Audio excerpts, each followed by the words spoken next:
To create a manual payment, you're going to go to Applications, Accounts Payable, and Manual Payment. You can either click the little plus sign or just click the name. From here, you'll see all of the manual payments that you've previously made, and you can go to Add. You'll choose your payment method, the bank, the date, the vendor, the transaction amount.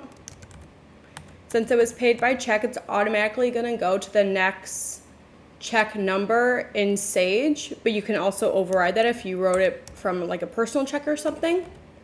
And if there's a bill number, you add that there, as well as the attachment. And then just fill in the items in the entries when